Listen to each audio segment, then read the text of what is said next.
Hi welcome back to new blog. యాక్చువల్గా ఈరోజు blog వచ్చేసి మన రాజరాజేశ్వరి టెంపుల్ ఉంది కదా వెమ్లవాడలో, ఆ గుడిలో ఉన్న దర్గా గురించి. యాక్చువల్గా ఈ స్టోరీ అనేది చాలా అంటే ఇక్కడ వెమ్లవాడ సరౌండింగ్ చుట్టుపక్కల ఉన్న వాళ్ళందరికీ తెలిసి ఉంటుంది. అంటే మాక్సిమం నెంబర్ ఆఫ్ పీపుల్కి తెలిసి ఉంటుంది. అయితే ఇది నేషనల్ వైడ్ రేంజ్ ఎప్పుడు వెళ్ళిందంటే మన మోడీ గారు వచ్చారు కదా 8 months బ్యాక్ అనుకుంటా, ఈ రోజు నుంచి. అప్పటికి ఆ మోడీ గారు వచ్చిన ఆ టైంలో మాక్సిమం నెంబర్ ఆఫ్ పీపుల్‌కి తెలిసింది ఆ గుడిలో దర్గా ఉందని. ఇప్పుడు మన గుడి దర్గా గురించి అసలు హిస్టరీ ఏంది తెలుసుకుందాం. ఈ వీడియోని తప్పకుండా లాస్ట్ వరకు చూడండి. ఎవరైనా సబ్స్క్రైబ్ చేసుకున్న వాళ్ళు సబ్స్క్రైబ్ చేసుకొని చూడండి. అలానే మర్చిపోకుండా లైక్ అయితే చేయండి. మనం ఇప్పుడు కంటెస్ట్‌లోకి వెళ్ళిపోదాం. దీన్ని ఒక కాంట్రోవర్షియల్ టాపిక్ కాకుండా హిస్టరీ గురించి తెలుసుకుందాం అనే విధంగా చూద్దాం. అయితే కంటెస్ట్‌ని 4 పార్ట్స్‌గా డివైడ్ చేద్దాం.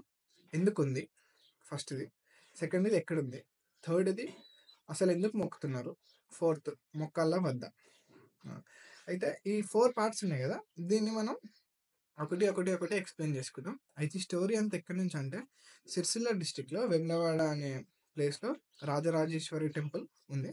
ఆ టెంపుల్ శివలింగం ఉంటది కదా! గుడిది మెయిన్ గర్భగుడి. గుడికి ముందులో మన దర్గా ఉంది ఇది. అయితే సెకండ్ పార్ట్ ఎందుకుంది? ఇది తెలుసుకోవడానికి 2 స్టోరీలున్నాయి. ఫస్ట్ స్టోరీ తెలుసుకున్న దానికంటే ముందు ఒక విషయం చెప్తా. అయితే ఏందంటే మన హిస్టరీకి సంబంధించిన చరిత్రలో చాలా అంటే చాలా దుర్మార్గాలవన్నీ జరిగినాయి. ఆ బ్యాడీ అన్ని గుడ్‌గా కన్వర్ట్ జేయడానికి చాలా మంది ట్రై జేసినారు. చాలా స్టోరీలు సృష్టించినారు. దాంట్లో ఇదొక స్టోరీ. అయితే ఇప్పుడు స్టోరీలోకెళ్ళిపోదాం. ఇప్పుడు 2 స్టోరీస్ ఉన్నాయి గదా! ఫస్ట్ స్టోరీ విందాం. అయితే స్టోరీ ఏందంటే ఒక ముసల్మాన్ అన్న వ్యక్తి అంటే అప్పుడు శివునికి సంబంధించిన చాలా పూజలు చాలా శివభక్తుడనమాట. ఇగ శివుని కోసమే వండి, శివుని కోసమే చనిపోయిండు అన్నట్టు అక్కడ ఒక స్టోరీ ఉంది. చనిపోయినంక అతనికి అక్కడ దర్గా కట్టిరని అక్కడ ఇది ఫస్ట్ స్టోరీ. సెకండ్ స్టోరీ ఏందంటే, అయితే దీంట్లో మనకు బేసిక్‌గా ఇప్పుడు ఎంత హెడ్స్ ఉన్నారా, అప్పుడు గూడా నిజాంకి సంబంధించిన ప్రభుత్వంలో చాలా హెడ్స్ ఉన్నారు. దాంట్లో రీజనల్ హెడ్ ఈ వేములవాడకి రీజనల్ హెడ్‌గా హజరత్ మొహమ్మద్ కాజా అనే వ్యక్తి ఉండేటోడు. వీడు సంబంధించిన అంటే వీడుకు చాలా హింసించేటోడు. అక్కడున్న ప్రజల్ని, హిందూ సోదరులను చాలా రకాల అరాచకాలు చేసిండు. అయితే చాలా సార్లు అక్కడ దగ్గరలో ఉన్న గుళ్ళను అపవిత్రం చేసి, ఆ గుళ్ళను కూలగొట్టి, లేకపోతే పూజ చేసే వాళ్ళని చంపేసి, అట్లా చాలా రకాలుగా చేసేటోడు. కైండ్ ఆఫ్ వయలెన్స్ లాగా.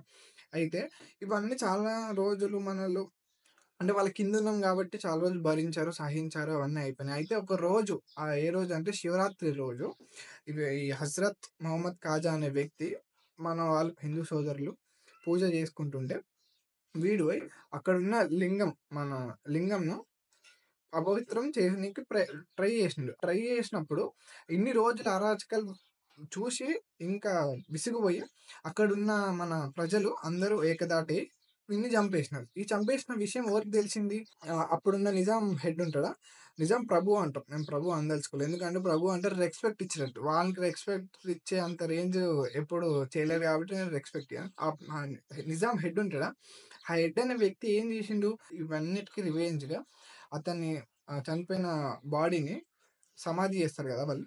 సమాధి ఎక్కడ జేయాలి అనంటే, ఆ గుళ్ళోనే జేషిండు. దాన్ని దర్గాగా కన్వర్ట్ జేసి మీరందరూ గలిసి ఫస్ట్ థింగ్ ఈయనకి మొక్కినంకనే దేవుడిని మొక్కాలా అనేది కొత్తగా సృష్టించిండు వాళ్ళందరికీ. ఇది సెకండ్ పార్ట్. ఇంతకుముందు స్టోరీ విన్నాం గదా! హజరత్ మొహమ్మద్ కాజా అని. హజరత్ అనే వర్డ్ ఉంటది గదా! ఇప్పుడు ఆ హజరత్ అనే వర్డ్ ఇప్పుడైతే ప్రీస్ట్ అట్లాంటి గూగుల్‌లో వస్తున్నాయి.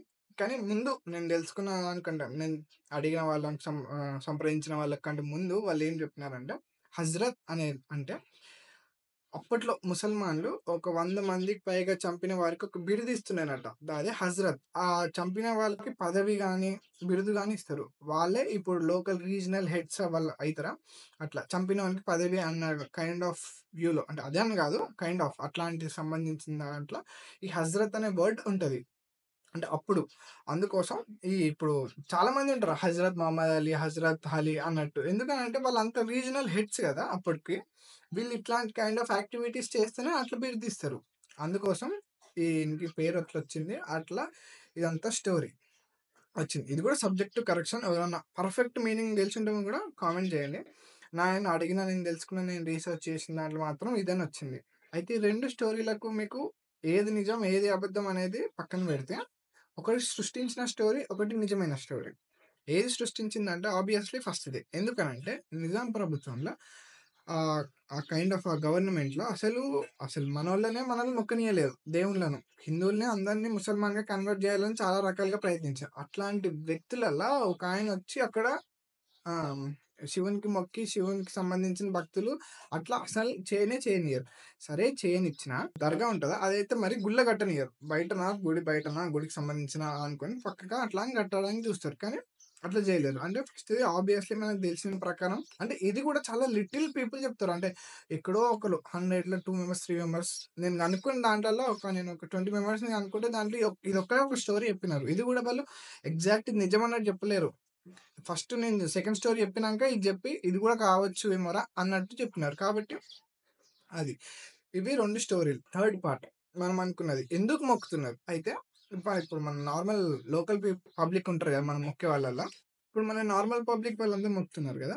ఇప్పుడు వాళ్ళది తప్పంటలేను నేను. ఎవరిది తప్పంటలేను. ఫస్ట్ థింగ్ మనం చరిత్ర తెలుసుకొని మొక్కాలి. ఫస్ట్ మనం పోయిందే రాజరాజేశ్వర స్వామి. చాలా పవర్‌ఫుల్, చాలా హిస్టారిక్ ప్లేస్ అది. మనసు చాలా ప్రశాంతంగా ఉంటది బేసిక్‌గా ఆడికి పోతే. నాకైతే ఉంటది. నేను అందుకే ఫ్రీక్వెంట్‌గా పోతుంటా.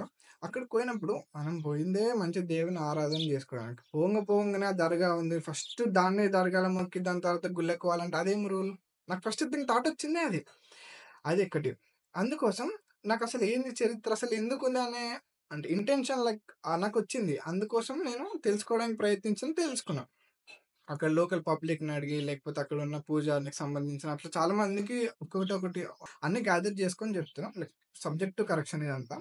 తెలుసుకొని మనం మొక్కాలి. ఎందుకు మొక్కుతున్నాం? దేనికి మొక్కుతున్నాం అన్నట్టు. అందుకోసం ప్లస్ ఈ స్లోగన్ గూడా మనకు చాలా పాపులర్ అయింది ఈ మధ్య. దర్గా హటావో, టెంపుల్ బచావో అన్నట్టు ఇది. ఎందుకనంటే అక్కడ మెయిన్ చాలా పవర్‌ఫుల్ శివుని టెంపుల్ ఉన్న మధ్యల ఆ దర్గా ఎందుకు? దేనికి అన్నట్టు. ఈ మధ్య ఇంకొకటి గూడా అంటున్నారు. దాని పక్కన హిస్టరీ అయితే పెట్టుండి. ఇది ఎందుకు? ఇది ఎవరు? అని. మరి దానికైతే ఎవరు సహకరించి పెడతలేరు. అదైతే ఫస్ట్ అయితే నిజమైతే మాత్రం అది పెట్టేవాళ్ళు. పెడతలేరంటేనే మనకు అర్థం చేసుకోవాలి సిట్యుయేషన్. అందుకోసం ఇది. ఫోర్త్ పార్ట్ మొక్కాలా? వద్దా? అనేది. అయితే ఇప్పుడు ఇంతగనం విన్నారు. ఫస్ట్ నుంచి లాస్ట్ వరకు స్టోరీ అంతా విన్నారు. దీంట్లో అంటే నేను మీకు వేరే వీడియోస్ కూడా చూడండి. ఇదొకటే చూసి మీకు డిసిజన్ తీసుకోవాల్సిన అంటేనే చాలా వీడియోస్ ఉన్నాయి. చాలా రీసెర్చ్ చేసి చాలా మంది చేస్తుంటారు. నేను కూడా అట్లనే చేసినా. అయితే మొక్కాలా వద్దా అంటే అది ప్యూర్ మీ ఒపీనియన్. నా ఒపీనియన్ అయితే నేను చెప్పినాను. ఇదంతా మీకు ఏమనిపించింది అని చూసుకొని మొక్కాలా వద్దా అనేది మీ డిసిజన్ తీసుకోండి. ఇంకొక ఇంపార్టెంట్ థింగ్ ఏంటంటే అంటే మీరేమనుకుంటున్నారో కింద గూడా కామెంట్ జేయండి. అంటే మేము ఎందుకు మొక్కుతున్నాం? ఎందుకు మొక్కాలి? ఎందుకు మొక్కొద్దు? అనేది చెప్తే నాకు తెలుస్తది. నాతో పాటు చూసే వాళ్ళందరికీ వేరే వాళ్ళకి గూడా తెలుస్తది. అదొకటి. అయితే చాలామంది మీరు ఈడి వరకు వచ్చినారంటేనే వీడియో నచ్చి, వీడియో ఇంట్రెస్టింగ్ ఉండి వచ్చినారు గదా! మర్చిపోకుండా అయితే లైక్ జేయండి. ఎందుకు లైక్ జేయమంటున్నా అంటే చాలా అంటే కొంత గ్రూప్ ఆఫ్ పీపుల్ ఉన్నారు నా దాంట్లో. వచ్చి వాళ్ళు డిస్‌లైక్ జేసి ఎళ్ళిపోతారు వాళ్ళు వీడియో జూడకుండా. ఎందుకు అనంటే ఆ డిస్‌లైక్ జేస్తే వీడియో రీచ్ అనేది తగ్గుతుంది. అట్లా. ఇప్పుడు ఇంత మంచి వీడియో చాలా మందికి స్ప్రెడ్ గావాలా. చూడాలా వాళ్ళందరూ చూసి అంటే హిస్టరీకి సంబంధించింది కాబట్టి తెలుసుకోవాలని అనుకుంటున్నాను. అందుకోసం మీరైతే లైక్ జేసినారనుకో చాలా మందికి యూజ్ అవుతుంది. చాలా మందికి రీచ్ వస్తుంది. చాలా మంది జూస్తారు. అందుకోసం. అట్లే మర్చిపోకుండా ఈ వీడియోని షేర్ జేయండి మీ ఫ్రెండ్స్ అండ్ ఫ్యామిలీ గ్రూప్స్‌లో. అట్లనే మర్చిపోకుండా సబ్స్క్రైబ్ అయితే చేసుకోండి. సబ్స్క్రైబ్ చేసుకునే వాళ్ళు ఇట్లాంటి కంటెంట్ చాలా వస్తుంది. I will come with the next video. Bye.